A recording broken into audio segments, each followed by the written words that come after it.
investigating homicides, there's no point playing the bad cop. If you want people to give you information, you've got to treat them with respect.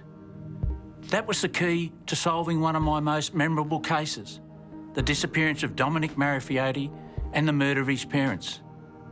This was a case involving drugs, firearms, fear, and multiple murders. This is a case that would have gone unsolved, except for something that I learnt as a young detective. It costs nothing to listen.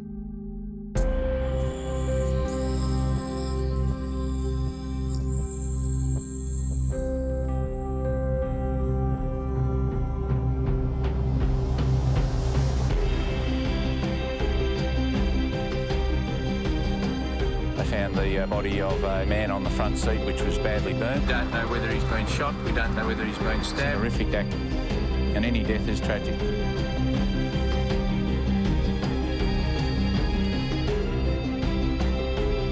A total of 9 shots were fired. The best detectives Victoria's ever seen. I don't intend to stop until someone's brought to justice.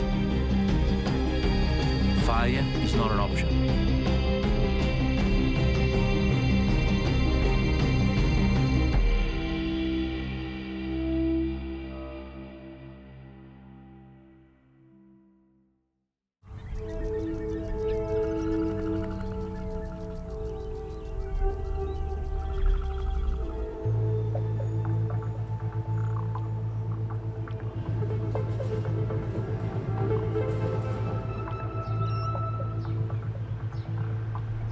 It was 1985. I was a sergeant at the drug squad, Victoria Police. A man by the name of Dominic Marafiote had gone missing. Dominic was a country greengrocer. He had a shop in Mildura, rural Victoria. Married. I think they had 1 or 2 children. Known to everyone, he ran a successful business. According to the original investigators, on the day that he disappeared, it was sometime around, I think, 7 o'clock at night. He left in his truck. He told his wife he was going out to Merbeen, which was a town nearby. He didn't return home, and the following day, she reported him missing. On Thursday, the vegetable merchant's abandoned truck was found by Victorian police about 20 kilometres outside the Riverland town. How the truck came to be on the roadside is still a mystery.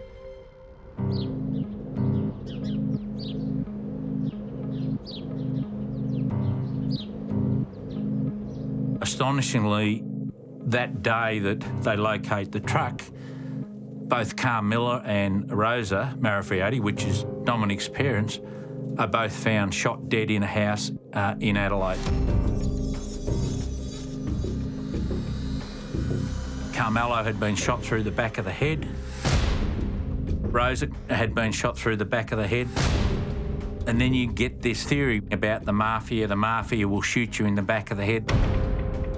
So the question is this an execution? Now, where was Dominic? The diving team conducted a thorough grid search of the lake today without finding a trace of the missing man. Police believe his body may have been dumped in one of the lakes, although they haven't ruled out the possibility that he's still alive. The fact that his truck was found on the side of the road, there was no disturbance, no blood at the truck. I think the original thought of investigators was that, for some reason, Dominic was responsible for the murder of his parents. His parents were known to be reasonably wealthy people. Some say they were involved in drug trafficking. And I think the speculation was that somehow he got money from them and then orchestrated his own disappearance. And that's where it was left. The investigation floundered because Dominic couldn't be located and it wasn't clear as to what would be the motive for the murder of the parents.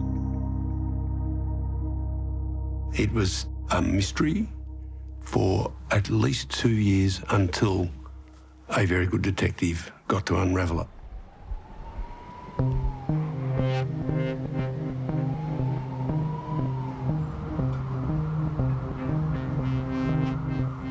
So fast forward 2 years and we have Ron Iddles on the case looking at this, what is a cooling case, not quite freezing, but it's pretty cold after 2 years.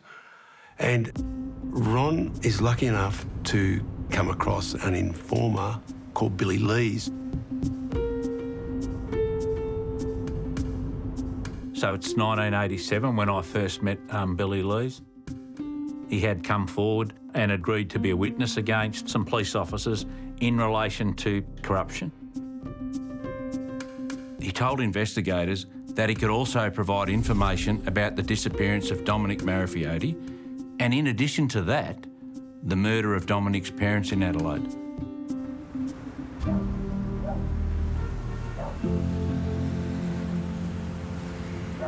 Billy Lees had made a very short statement, and my part was to team up with one other detective, which was Brendan Murphy, and was to make an assessment to see whether what Billy Lees was saying was true, and then to see if it was worthy of further investigation. Billy Lees is what I would call a low-level criminal, and I just have a vivid recollection that he smoked like rollies.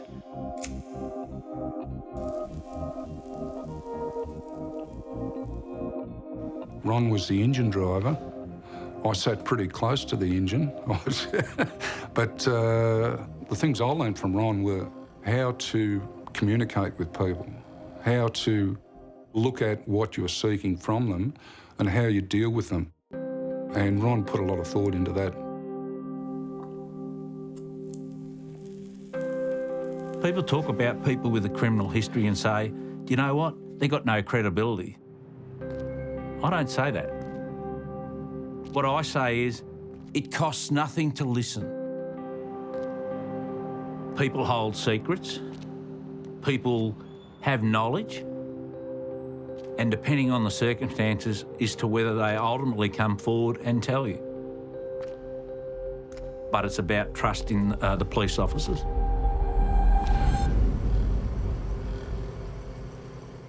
Billy Lees was someone who worked with a man by the name of Sandy McRae.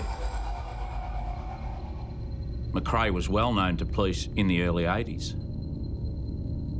A man who had a reputation, whether warranted or not at the time, that he might have killed 4 or 5 different people. Sandy McRae was a schemer, someone who portrayed himself as being very smart, a little bit better than most people. Within the policing environment, he was somebody who young police especially often feared because he was purported to be a standover man, but someone who was reasonably tough. So he had a very checkered past. So Billy Lees knows the potential that Sandy McRae has. He would think to himself, if this ever gets back to Sandy McRae, I'm a dead man walking.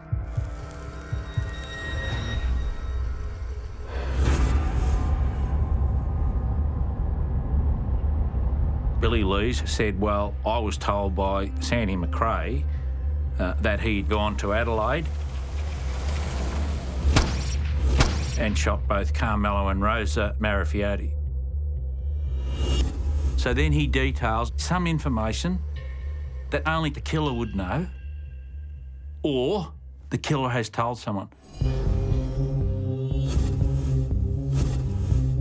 So when they've done the crime scene examination, they found a small hole in the pillow with a piece of black grease. No one could ever work out what that came from.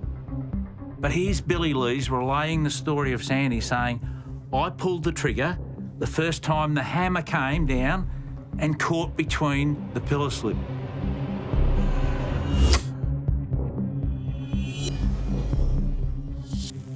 The crucial bit of that story is I got something that's never ever been released to the media, which we know can only come from the killer.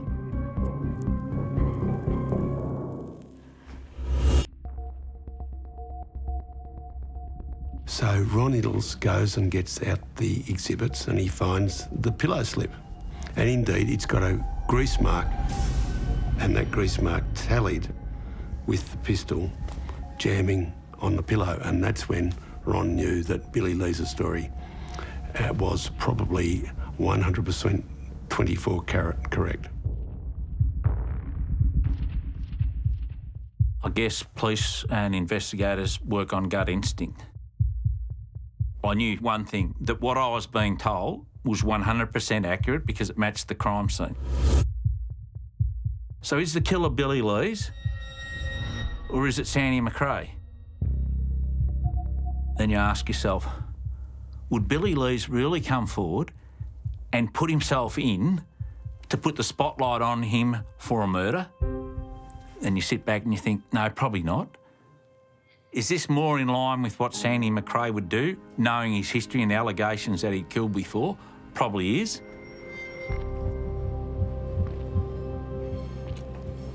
We all have a set of morals. Low-level crooks will accept stealing a TV, will accept maybe a slight assault, but they don't accept a triple murder. Billy Lee's had a criminal history. Yes, I've taken drugs. Yes, I've stolen. Yes, I've assaulted people. But what I'm telling you today is the truth. I think deep down, he just couldn't keep that secret any longer.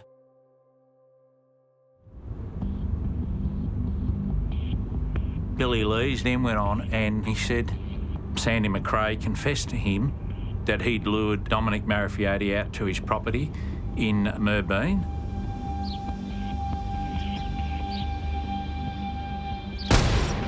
He'd shot him and buried him somewhere on the property. Now, I know that Dominic's truck was parked within 30 to 40 metres of Sandy McRae's driveway. Police at the time had spoken to Sandy and they spoke to his partner, Judy Yip, and they said, well, we haven't seen him, he didn't come here. But both Brendan and I were satisfied that what Billy Lees was saying was accurate. It was important for Billy's peace of mind, I think, to know that the matter was going to be investigated thoroughly and properly, and that at some stage Sandy McRae may have been able to be charged with murders. There's no doubt Sandy McRae was a dangerous criminal. We made a decision to execute a search warrant.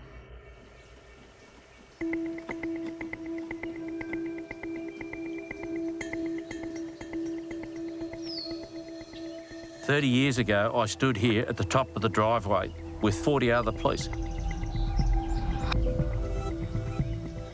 We were going in to arrest Sandy McRae for 3 murders. It was 5:30 in the morning. We didn't know who was at the house. We didn't know what weapons he had.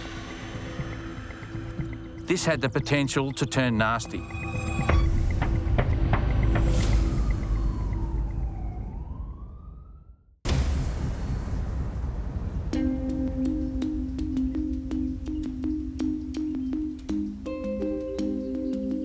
So it's 1985.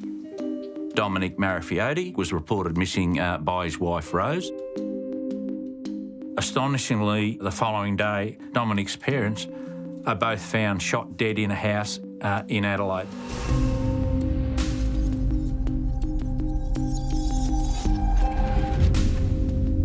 So fast forward 2 years, Ron is lucky enough to come across an informer.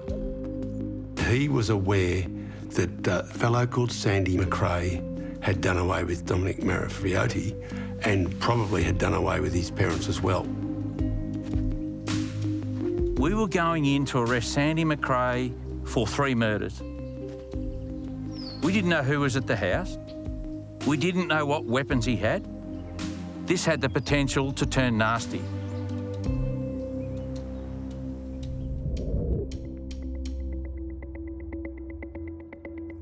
You know that you're going in to arrest somebody who you believe has committed murder, who has a violent past, and somebody who has firearms. The adrenaline starts pumping. Your heart is thumping. Is he going to open the door? You're conscious of your firearm in case it turns bad. You're thinking about everything that could go wrong.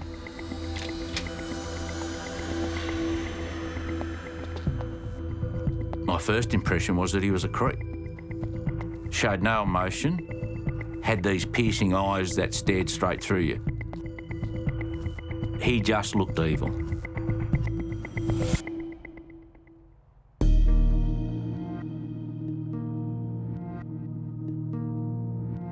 McRae invited us in. We explained the reason that we were there. He was reasonably polite, didn't object to us being there, told us to go ahead and search the property.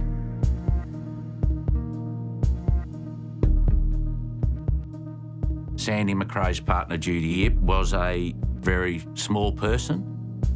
I think all up she might have been 4'11", somewhat timid, nervous disposition. She was pleasant, but I had a view that Sandy was somebody who stood over her or had some power or control over her.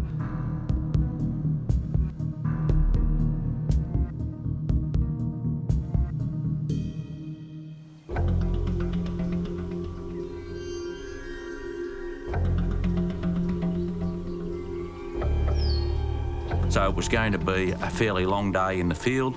I think the property was around 40 or 50 acres, so all that property had to be searched. Predominantly, we were looking for any evidence that we might find where there was a grave, if we were going to find Dominic's body. Because the search was going to take the majority of the day, McRae was arrested and so was Judy, and they were taken back to the Mildura Criminal Investigation Branch. The detectives from South Australia would interview Sandy McRae and Judy Yip first, because we believed that there was sufficient evidence to charge them in relation to the death of Carmelo and Rosa Marafiote. Now, they had to abide by the law in South Australia, and there was a time limit where you couldn't go past, I think it was 6 hours to interview both of them. I was just absolutely terrified, really not knowing what's going on.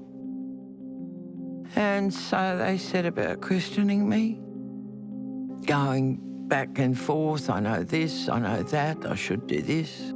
Tell me this, tell me that. I just kept saying to them, I'd like to help you, but I don't know anything. All I could hear was a little voice in my head saying, tell them nothing. It was the way they were drumming me, like those drill sergeants. And it was just like at me and at me and at me. And to the end I thought, well, oh, bugger off. I am definitely not saying anything.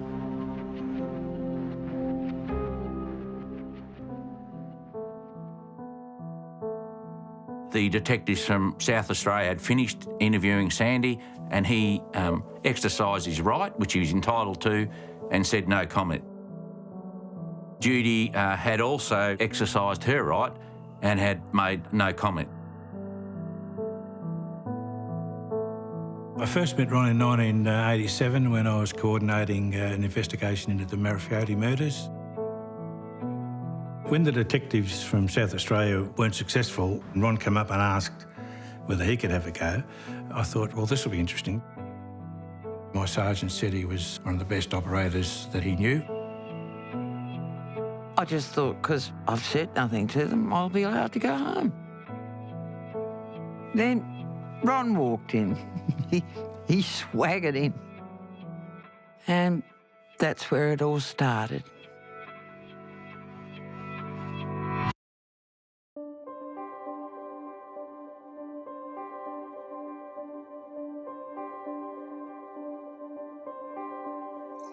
An interview is a conversation.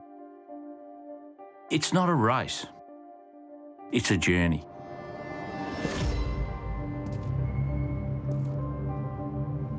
The greatest gift that you could give somebody is listening with understanding, showing empathy.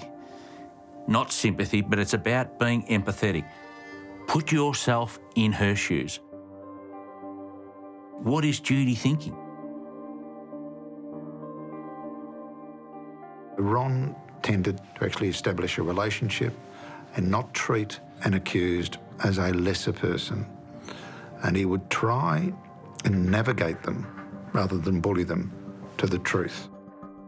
And I remember saying to Judy something like this: Judy, you're a fragile person. I don't think there's a day gone by when you haven't thought about this. And then he proceeded to talk to me, not raising his voice. You know what, Judy? I understand. You would have been horrified. Yes, you might go to jail, but I'm here today to help you, and I'll stand with you. But it's just like talking to a person that had compassion. I'm here to sit with you, and I'd love you to share your story with me. People see that he's genuine, and I think that style helped Judith realise that Ron was there to get that terrible burden off her chest and had the right words at the right time, and that's why he's such a great interrogator. I felt safe. That, okay, he knows I know, and he can get me out of this. He's the one I could trust. And all of a sudden she says, Ron, sharpen your pencil, because I'm going to tell you what happened.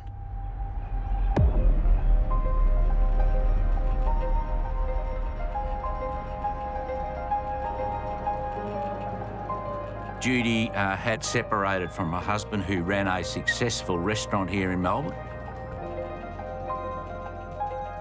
She actually answered an ad in a country paper called the Weekly Times, and there was an ad for a housekeeper.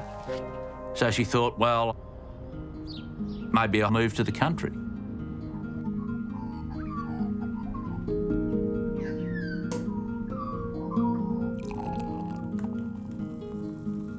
Oh, when I first met him, oh, thorough gentleman. A father. He looked after his parents, so he told me. Oh, just the perfect country guy. He just... Oh, he had the gift of the gab. Oh, shit. After 2 bottles of champagne, I suppose I'm anybody's. And I thought, yeah, I'll make the move because it's country life. It's relaxing. It was just, my blurred vision. Biggest mistake in my life.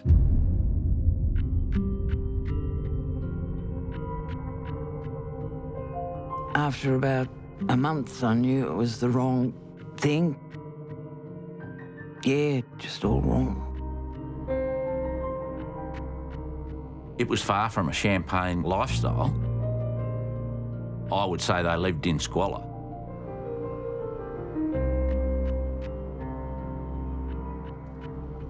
And then the violence started to come out when I'd say, go get the newspaper, come back, 5 minutes late. Where have you been? Oh, I went and got the newspaper. Oh, you're lying. And whammo. That's when the beating started. First couple I came back at him, but he let me know you don't hit back.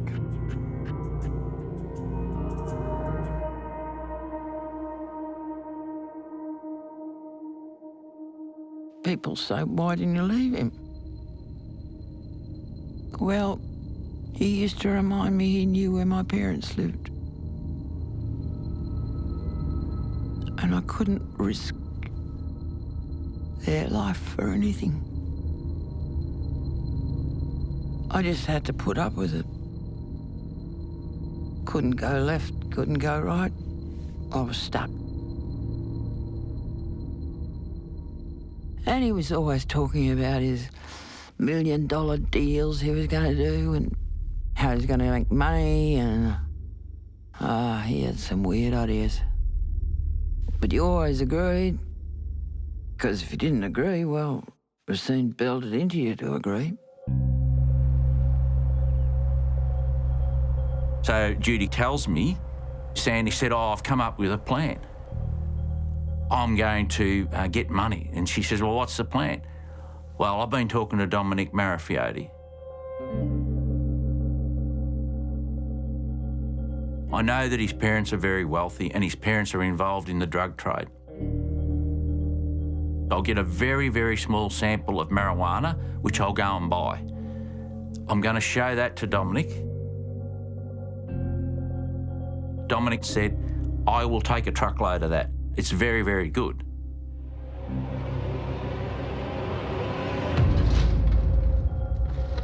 About a week later, the day that Dominic's coming out to fill the truck up with marijuana, Sandy is in the chook shed and he's actually dug a grave.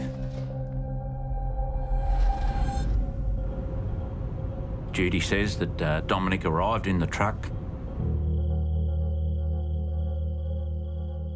So she says, I'm in the kitchen and I'm very apprehensive, I'm nervous, anticipating what is going to happen. Sandy was expecting him to bring a briefcase full of money, and he's not carrying a briefcase. Sandy is standing behind him and he shoots him in the back of the head. And then he says, help me carry him out.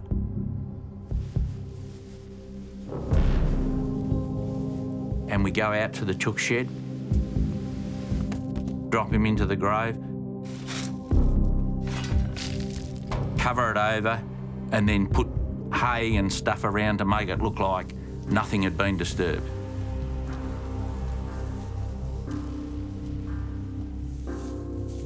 It's how you speak to a person as to what the outcome is, and with Ron's ability to have that rapport with Judith, won her over, and then come out an hour later and said the body's in the chook shed. I sent forensic out to dig. They went down 2 feet. Then they rang me up and said, Jeff, there's nothing here. Ron's still talking to Judith.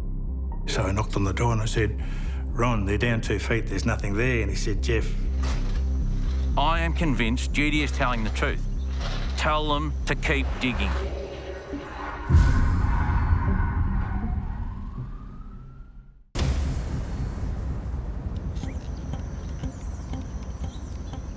We were told that Dominic Marafiote had been murdered and that his body had been buried on the McRae property. Back at the Mildura police station, I had Judy Yip telling me, Ron, the body is in the chook shed. So Brendan Murphy and myself go back to the property and they're still digging.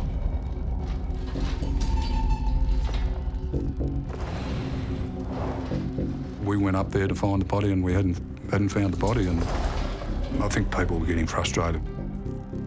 You don't want to dig too fast, because if you're digging too fast, you may actually put the shovel through the body.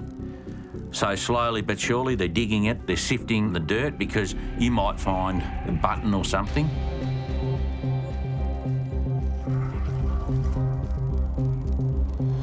Finally, after a day of digging, they come across the body.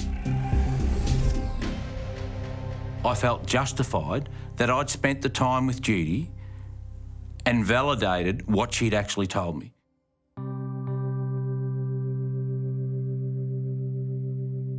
I've never seen a body like this. 2 years on, the body was nearly pristine. because there was a water table and a channel nearby, and what it did is actually mummified the body. So it was yellow, but it was totally intact. We were able to clearly identify he'd been shot in the back of the head. Then it's about, is it Dominic? Whilst I can look and think that it might be him, and circumstantially it probably is, the first point of proof in a homicide, when you actually go to trial, you have to prove that the deceased is Dominic Marafiote.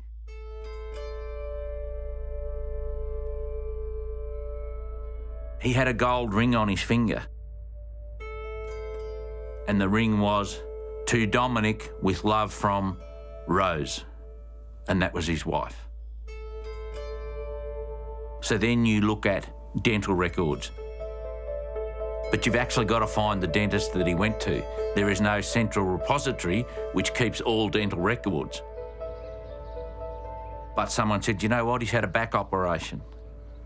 So we went to the Mildura Hospital and we got an X-ray of his back, and he had a bent spine. We were able to take that X-ray back to Melbourne, give it to the pathologist. The X-ray that they had from the body and the X-ray that they had from the hospital is identical. Now, Judy had told me Sandy wanted to bury Dominic with his crucifix around him. And she says, I'm somewhat religious, and I think, we can't bury him with that. And I took it off him before we buried him, and I put it in a jacket in the wardrobe. I recall going back into the house and going through her clothing items in their bedroom, and I found a crucifix, yes. So we were well and truly then on the right path.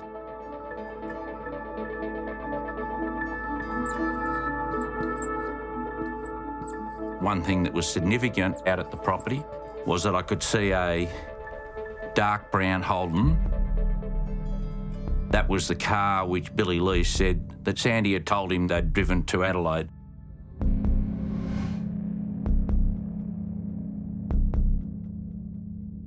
Well, it turns out that the money that Sandy McRae had wanted from Dominic did exist, but Sandy was able to establish that the cash is over at Mum and Dad's in Adelaide. Judy says, Sandy tells me to drive his Holden out onto the highway.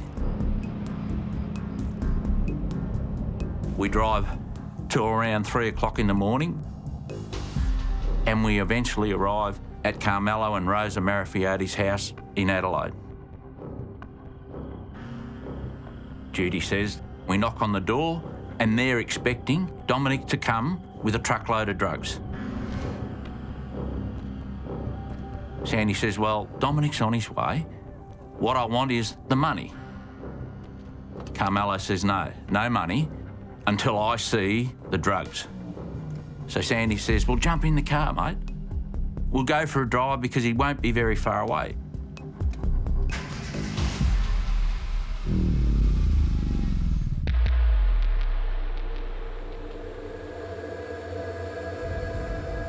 Judy then says, we're only a short distance from the house, and all of a sudden Sandy says, oh, I can see Dominic's truck in the mirror. She said Carmelo turned around. He looked out the back window of the car, and I saw Sandy move around with the handgun at the back of his head and pull the trigger.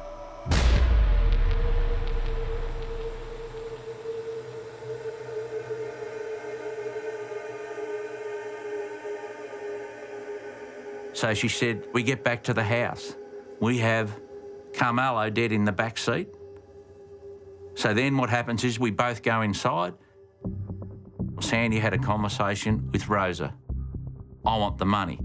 She said, but I don't have any money. I don't know what you're talking about. He then got a pillow and he threatened her again. And she said, well, I don't have any money. He then used the pillow to muffle the sound. First shot didn't go off, which is corroboration of what Billy Lee says. Then the next one shot her in the back of the head.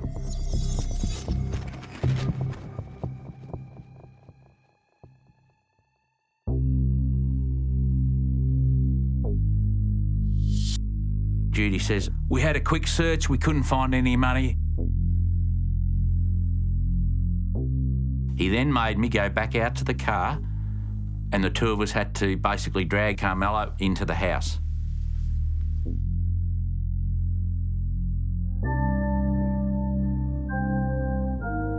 We left with no money, and we drove back, and we arrived back in Merbein at around 7 o'clock in the morning.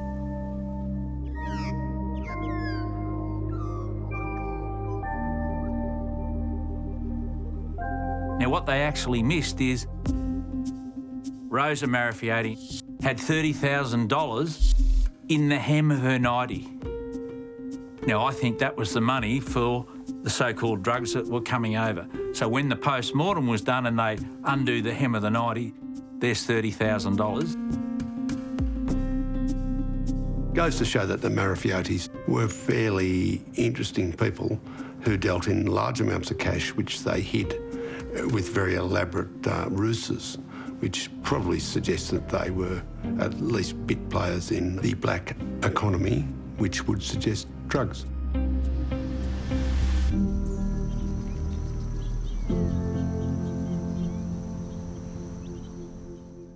So ultimately, when we finish with Judy, and I say to Judy, well, you will be charged.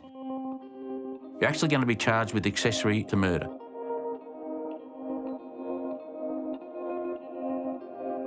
I was remanded in custody at Mildura Hilton. That's what they call the cells. And at the back of my mind, I believed I was going to be jailed for life.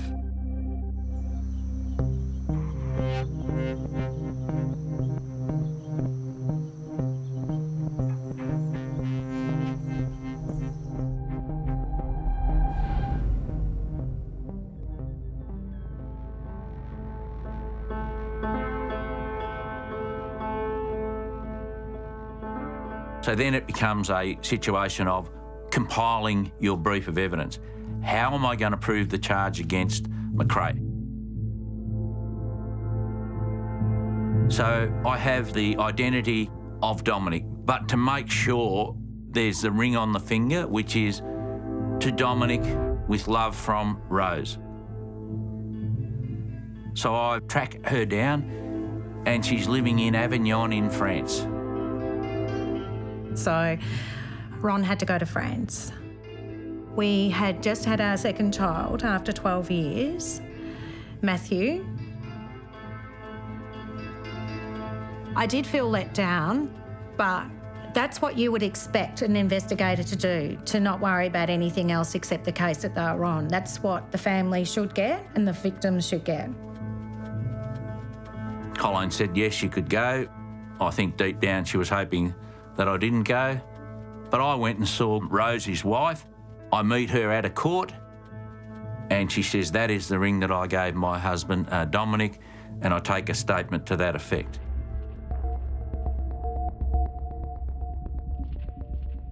So McRae had been charged. He'd been committed to stand trial at the Mildura Supreme Court. 6 months later, I remember it being a Saturday night. It was probably around 7 o'clock when I got a phone call. I was shocked. Sandy McRae has escaped from Pentridge. Think, how can that happen? Apparently he's got a rope and some blankets and gone up over the wall. Where is he going? What is he doing? He was vindictive. He might have been thinking, you know what? I will go and find Brendan Murphy. I will go and find Ron Iddles and I will dispose of them so that there is no evidence against me. I was worried about my wife, Colleen, and the children. There's only two people I've probably been scared of in my whole career, and he was one. I considered him to be a psychopath.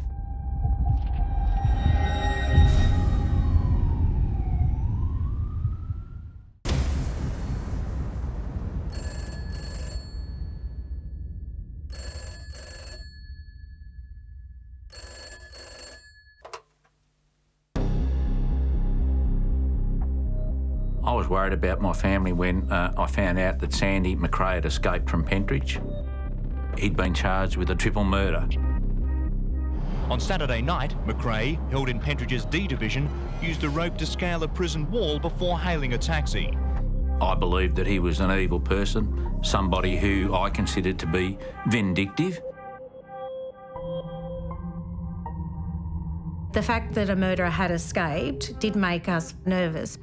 We had just had our second child. But I think Ron didn't tell me a lot in those days. He kept everything held back. But looking back now, you sort of think, wow, it is pretty scary. I was concerned probably more for their safety than mine. And that's why it was established that we would have regular marked patrols past the house.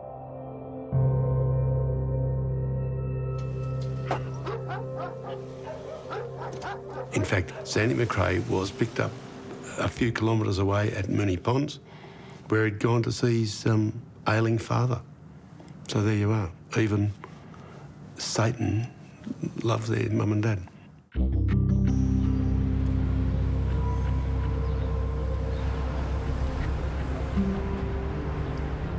So eventually, both McRae and Judy appeared before the Mildura Supreme Court.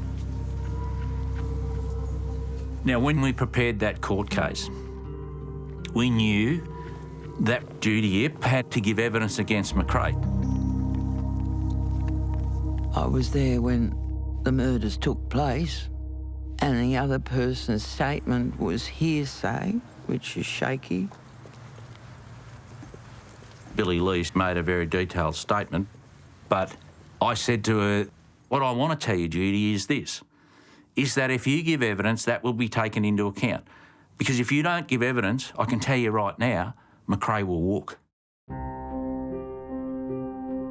The intricate details of the murders of Dominic, Carmelo and Rosa, how they unfolded, how they were planned, how they were executed, would not have been able to be presented at court if Judy Ip wasn't able to get in the witness box and give that evidence.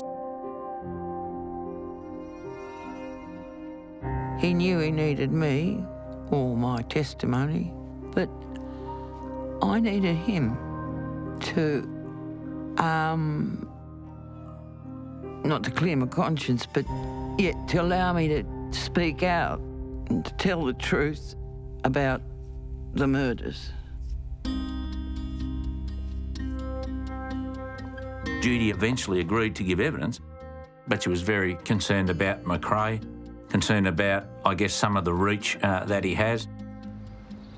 You must make sure that you look after that person to ensure their safety. I had 4 contracts on my life. Of course, they didn't work. I trusted him. I trusted Ron. Throughout the trials, committal hearings, he was always there. And nothing was going to happen to me because he was there. Sandy McRae had no compunction about killing, and he would have just kept killing people one way or another. He was a very scary man. Judy indicated that it's possible that Sandy McRae may have killed up to 8 people. And she said, there's another man I believe is buried not far from the garage. And his name is O'Hara. A tip-off to police led to the discovery of the body at Merbein near Mildura. 59-year-old Albert Edwin O'Hara disappeared in 1984. Homicide detectives believe he was shot to death the night he went missing. Sandy McRae was convicted of the 4 murders and was given a life sentence. He'll spend the rest of his life behind bars.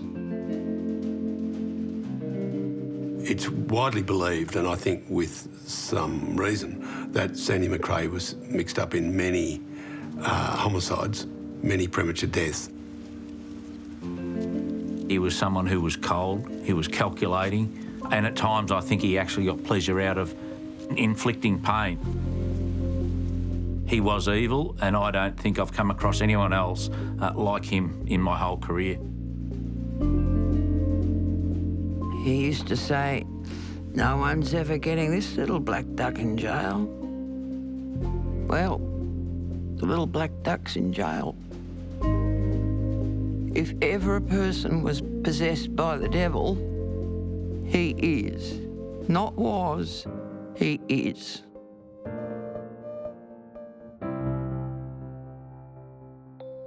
Judy received a sentence of around 4 years with a minimum of 10 months.